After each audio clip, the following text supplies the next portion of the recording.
Hi, this is David Bain. Welcome to the front row again. I'm here with Thicker Than Water. They have a CD that's going to be coming out on Potomac Records in September. We hope. Yeah. Okay, well, it might come out in September.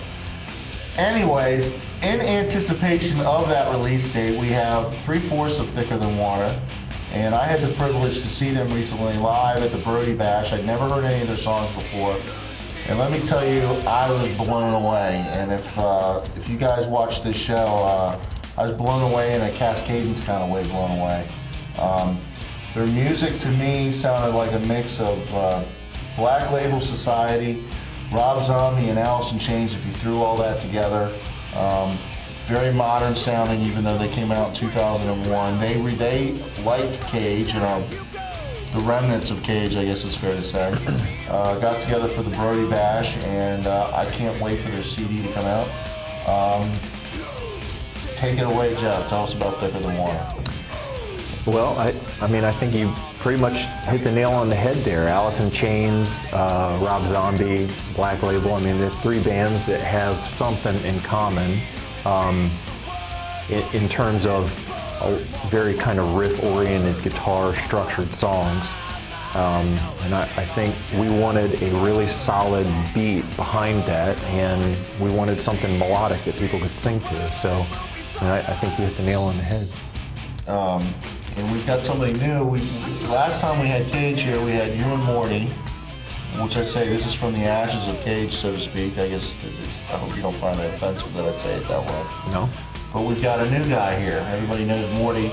Morty's still holding the record for being on this show the second most amount of times. And we'll have to come up with a second prize for you. So who's this new gentleman down here? Tommy Sims, guitarist for Thicker Than Water. He joined TTW, I guess it was just me and Morty at the time in, I want to say it was 97, right? And Steve joined as the bass player very shortly thereafter, and Thicker Than Water was born. And Steve does vocals, right? Steve sings and plays bass, yeah. Because one of the things I thought was really cool about your live performance is the way you and Steve's voices sounded together, the way you would come up to the mic and sing, and then back off, and then he'd come up to the mic and sing. It was a little reminiscent of old Kiss to me, or back when they used to trade off the lead vocals, and I thought that was really cool. I mean, I noticed things like this, you know, but well, I told you this before we started taping. That's exactly why we brought Steve into the band. He had been the lead singer in the band Estranged and Why on Earth, and they used to open for Cage back in the day in the local club scene. And we were friends. We knew those guys. They hung out with us, and everybody knew Steve had a very powerful voice. So I knew melodically what kind of songs I wanted to write, and we needed somebody who had a stronger voice than me in order to pull some of those off, and that's why we called Steve. Well, it works great. One of the things I wanted to point out, when Tommy, we met for the first time at the Brody Bash, right? Or have we met before that? We may have met before that, but we're finding out now that we may have met 20 years ago. I just don't remember, but weren't you the one that came up to me and you said that I love the fact that you make fun of Morty all the time? oh yeah. Well, it's easy. I mean, has that always been something? It always that goes has. on? Yeah. Yes. Well, I mean, he sets himself up, and we knock him down, and occasionally he'll pick himself up. Sometimes we got to help him. But You have an interesting story though, Tommy, that I want to get to. How did you end up with Thicker Than Water? Tell us your story. Well, we all know Morty's story is I'll whatever, try to make it short. and Jeff's story, but let's hear about you. Well, as a kid, I used to grow up listening to Cage, of course. I mean, they were a huge local band. They used to sell out everywhere. My brother and I used to travel all over Northern Virginia, Maryland, into DC sometimes to go see them, and it was always a great show. But as I got a little bit older, I started playing in my own bands and whatnot, and you know, I've teched for a lot of bands. I ended up guitar teching for them, and when Cage dissolved, you know, we talked, and you know, we ended up putting together TTW. So you're like the roadie that got to be becoming in the band. Yeah, in a way, yeah. Yeah. It was cool. I think there's a movie there. The Thicker Than Water movie. Which 7 people will go see. Right. Well, Including the band members. Yeah. so Morty, tell me your impressions of Thicker Than Water. What was your? Well, the thing is, most people that followed Cage and sort of the progression of, music at the time, the musical landscape was very up in the air. You really didn't know where rock was going to go. I mean, let's face it. I mean, that hair band, late 80s, mid 90s, rock just really grunge was in for a while, and it kind of took away the airway, it took on the airwaves, and it was Pearl Jam. Kurt Cobain ruined it for Kurt everybody. Cobain, it was a lot of flannel and bobbed hair, and the big hair was out, and just the whole thing and the sound. And we just, we had reached a point in our career and our development as players that we just didn't really kind of want to go that route because we felt that was kind of ripping off of them. And at that, with Cage and everything, it was very closer to the influences we grew up listening to, your Zeppelins and your Motley Crues and, bands like that, Sabbath, anyway, so we really kind of wanted to reinvent ourselves, and we wanted to change the name. I certainly changed my I think look. you did do reinvent. Now I don't know what your look was back then. 'Cause I didn't know you guys back then. Oh, that's funny. It's hilarious. Billy Idol, I had Billy Idol hair, blonde and short. And That was a very short-lived. I just wanted to change. We didn't want to be in Cage's shadow. We took. Did you change your look too, John? No. Okay, just Morty. No, I actually got in shape. Yeah. He I did get into he shape. actually had some guns. Oh, you got in shape? Yeah. I did for a while there. All right. I'm sorry, but I cut you off. So you're trying to have this whole different, not only musically but visually. Yeah, well, we kept the best parts of Cage, the strong integrity, the tightness of the band, the brotherhood. Thank God we found, Steve and Tommy, because they were like brothers. They're two guys, one of the hardest working guys that we could find. It panned out. They're still our brothers. I mean, again, we're just really fortunate to find dedicated people who showed up all the time. And they really just did not want to let us down. We didn't let each other down, no matter what. Didn't matter how bad we were feeling, the show must go on. That's just a tremendous work ethic that we had. But again, back to the band, we grew, and it was really putting You on. can hear a maturity in the music, and I've told Jeff this.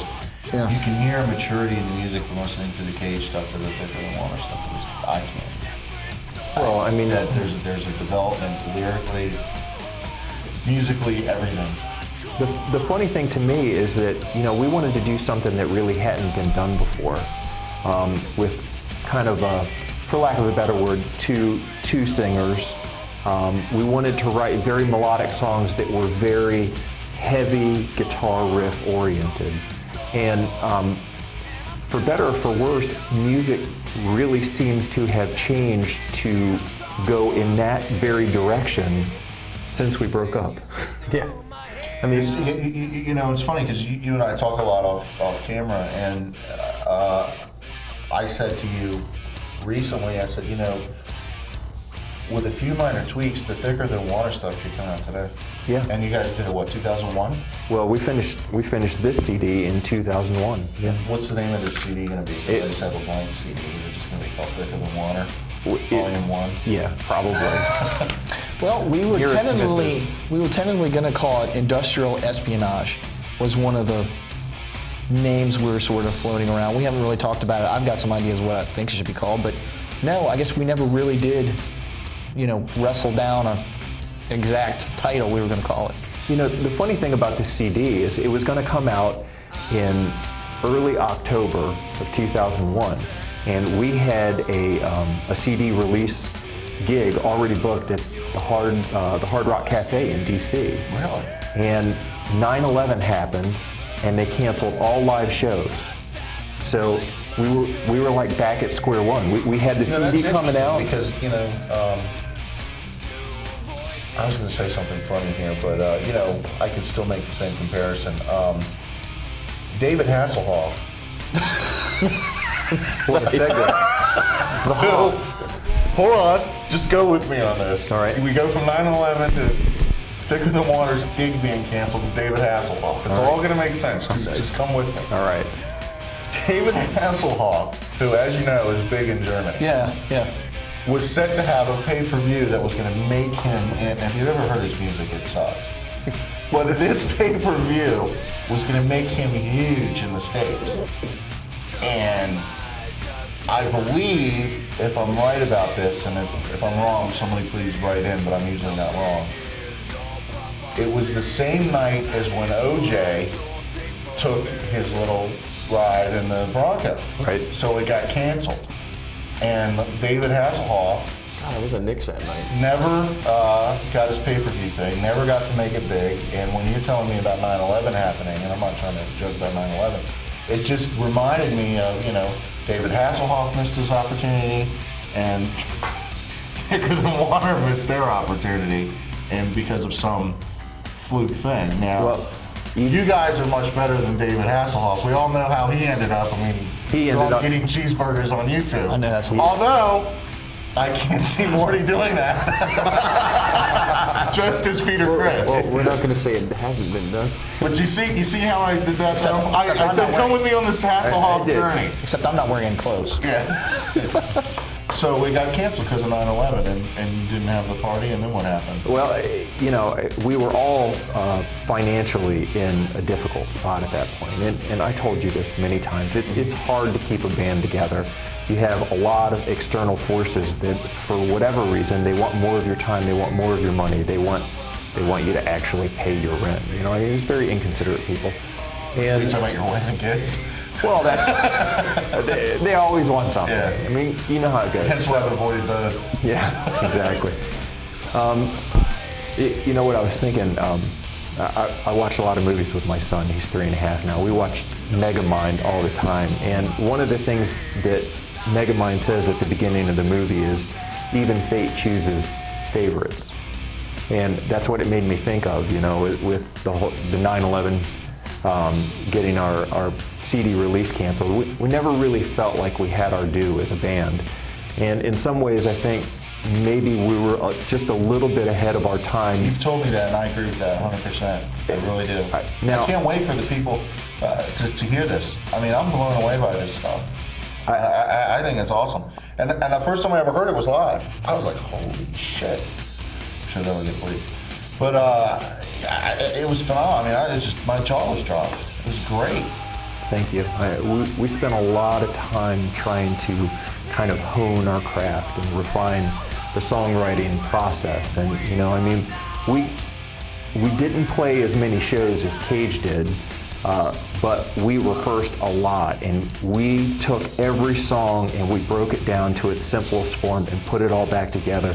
And we really tried to focus on what our strengths were. So, thank you. I mean, it was intentional. Any plans to get this band that never got its due back together and maybe do shows? Well, I think we all love the music. I think, like Morty said, I mean, we're brothers. I mean, we've lived through some tough times together. What the future holds, I'm not certain. I know that we're going to do at least one show for the CD release. Hopefully our country doesn't get attacked and we can go to that one. But I think we would all like it to happen. Whether it does happen, I think is yet to be determined. But I think we would all like it to happen because I'd like it to happen. we all love the music. I mean, it's fun music to play. It's fun music to sing. I do have a bone to pick with you, though. I asked We the People, why is that song only 33 seconds? Well, I got that version too. Oh, you have the We the People? I have that version The too. 33 seconds. Well, I got the 2.5-minute edited version. I am not in control of whether it is the entire file. I apologize. That's why I brought you one of the 13 CDs that are actually left in existence. Well, thank you very much. That means a lot to me because I really, really do like this band. And I mean no insult to Cage when I say this because I know It's a different what animal. Legends It's a were. different animal. I personally, this is my personal opinion, I find this head and shoulders above Cage, and that's just my opinion. And I hope you guys that are in Cage don't find No, an it's- insult in that. Not at all. It's a heart and soul's on that too. So it's just it's a different genre really, and that's kind of what we were going for. It's different. A couple of the songs that I've heard, I know you played live, Burn, Nothing, and Soul to Soul, right? Yeah. Any stories you guys want to tell me about those songs, the ones that we heard live? Why did you pick those songs? You know, those songs are they're two things. They're pure adrenaline, and they are absolutely unbridled heart that's coming. Absolutely. It's just, I mean, just the inner part of yourself. Just we were pedal to the metal as far as that's concerned. I mean, just stabs you right in the soul, and that's that's how I see it anyway. But I And think we did that. Why did you guys, I know you were doing a Cage Thicker Than Water thing, why only 3 Thicker Than Water songs? Why not more Thicker Than Water songs? Is it because of the, Well, played those in so long, you see- or as much, or? It's a charity event. There were 7 bands. There really wasn't time for us to come out and do a whole set as Thicker Than Water. We really wanted, this was an opportunity for Thicker Than Water to play in front of the biggest crowd we had collectively played in front of. And, we picked the 3 songs that we The felt. strongest. Well, I mean, not only the strongest. I mean, I felt like we had a lot of strong songs, but these are the 3 that I think translate best live, for sure. And, Oh, yeah. maybe we'll have an opportunity in the future to play longer set in front of more people. We just don't know. It's funny you mention that because the way that I really wanted it to go down was when we played our last Cage show. When was that? It was at Nick's and January '96. 96. What would have been great then was for us to play our final Cage show and play first, and then play the Thicker Than Water songs after that, because that would have introduced those Was folks. Thicker Than Water in existence then? We were talking about it, but it hadn't actually formally happened. So, right. So the great thing is, all these years later, what was really exciting about that event was not only, it really wasn't about us to begin with. We were just lucky enough to be able to do that, but we got to do that. It wasn't in the right order, but still, we introduced people to those songs. We gave them a little taste before they were getting what they were more familiar with. Which was Cage. Yeah. Yeah, I mean, I understand it. I mean, after listening to it, I just wanted more, and I guess it's better to leave people wanting more. You always want to play one too few songs than one too many. Tommy, how'd you feel the gig went? I was elated. I mean, it was a great show. It really was. The crowd was really into it. And you couldn't ask for more. It was just so much energy, man. I couldn't help but to feed off of it, and being back up on stage with these guys after how long? 10 years? 10 years. It was great. It was great, man. They say it's like riding a bicycle, but goddamn, man, it really was great. How many songs can we expect on the CD when it's finally done? 200. September, October, 200? Oh yeah, well, we've got the Give or take. 33-second version of We Can Be. It's just a teaser. There will be 12 or 13 or 14 songs. You know, It's yet to be determined. not until about the 5th time of me listening through, I finally figured that out. I was like, man, my goddamn iTunes crashed again. What the hell is going on? So then I finally went back to the email and I go, oh, Jeff only sent me 33 seconds. I'm still not real sure how that happened, but I apologize. The album will have the full version, I Because promise. then I was like, okay, well maybe he's just doing like a preamble kind of thing before the next song with them. Like, wait a minute, it cuts off mid-sentence. Yeah. So, It's a teaser. yeah. Really, I mean, what the future holds, we don't know. But I definitely feel that I think we really stopped when we really should have kept going. We were really starting to build momentum. But again, life is such. I mean, it's a challenge, and it's a motherfucker. And it just didn't. We just really weren't financially, emotionally, spiritually, whatever you want to call it. It just Well, plus personal lives are certainly taking effect. And just so many things. It's like Jeff was saying, it's so hard to keep a band together. But It's a marriage. But again, we were fortunate enough that we all stayed in touch. I mean, we all respected each other, and as not just as musicians, but as people. Now, Tommy, do you still play out? Well, I mean, Different bands. I know Morty you can find. You walk in any bar around here, you find Morty either playing or drinking. Sometimes both. That's both. sometimes both. No, I haven't. Jeff's at home watching little kid movies. What about? I mean, what about you? Are you playing out? Or? Well, I'm basically, all I've been doing is sitting at home and writing lots of songs and working on material. I haven't really been playing out really with anybody. I've actually talked to Jeff about possibly recording some stuff, but that's pretty much where that is. But as far as getting the guys back out and playing out, man, I'm all for it. And what about Steve? Is that the guy that we're missing? Yeah. What's he doing now? Well, he has 2 kids. He's married. He has an adult job, as most of us do.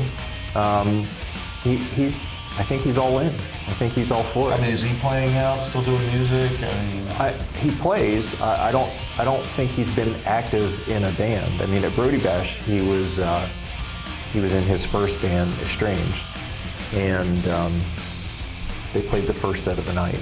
So I know he's still in contact with people in the local scene, but I don't think he's been in another band actively. Yeah, and I think more importantly too, not just that is, what's really important is how we play together, and how we got together and we rehearsed the songs. We got it done pretty good. Everybody did their homework, and that certainly helps. Everybody was rehearsed, ready to go. So when we actually got together, we got it pretty quickly. Not the first practice, but. right. Did you produce this one too, Chuck? Thicker Than Water? Matt Crooks, who remixed the last Cage record,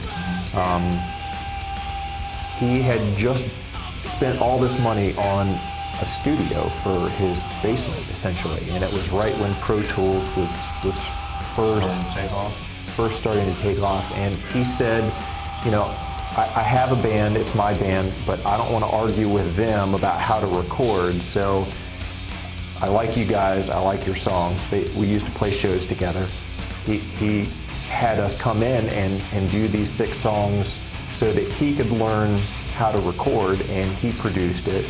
So, I mean, we're really very fortunate to have that opportunity to go in there. I can't emphasize enough how important it is to have somebody that's recording, that's doing the engineering, that's the guy that's behind the glass, that's directing this thing, to be on the same page with and feel comfortable with, because it was all about, it's not so much the technology that you have, but it's the effort that you put on those recordings.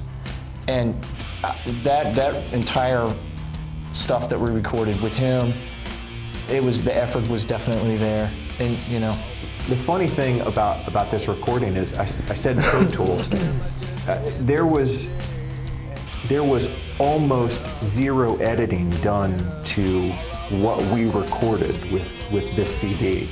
So, I mean, we mixed it very, very well. I thought Matt did a great job on that. But, in modern music, you cut and paste parts and you build a song. None of that was done. We went in and we recorded it. Now, I spent a little time getting the vocals right, but.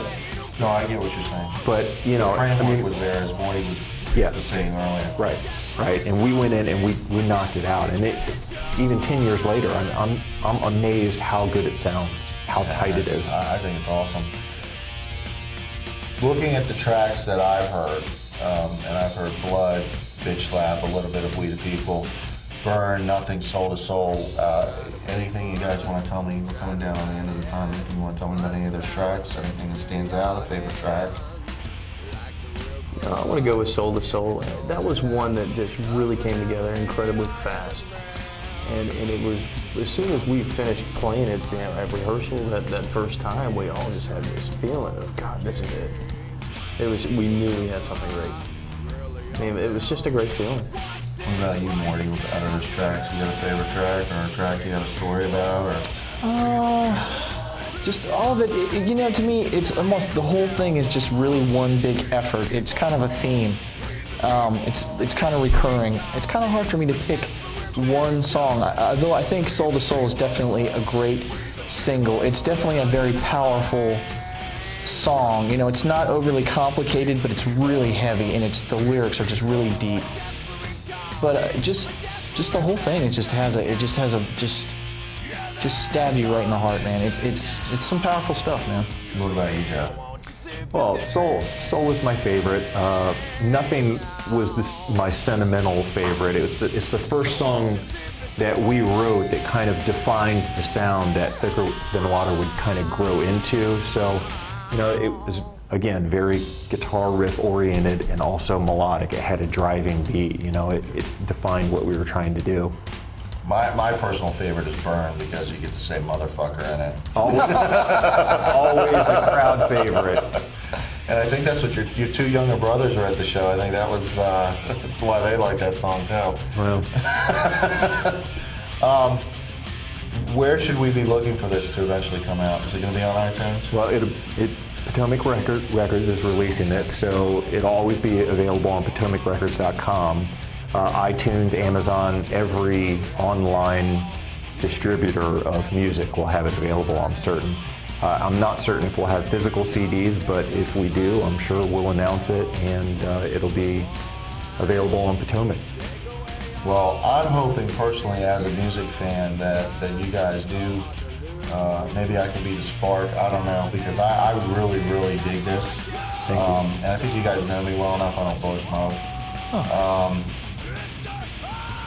I really do hope you guys get back together and play some more shows and write some more songs, just out of my own selfishness. So hopefully that'll happen. Looks like we're out of time. I'm Dave Bain. You're watching The Front Row. We're here with Thicker Than Water. Look for their release coming soon, and you can always find it on my website or on the Facebook page the minute it comes out. Thanks for watching.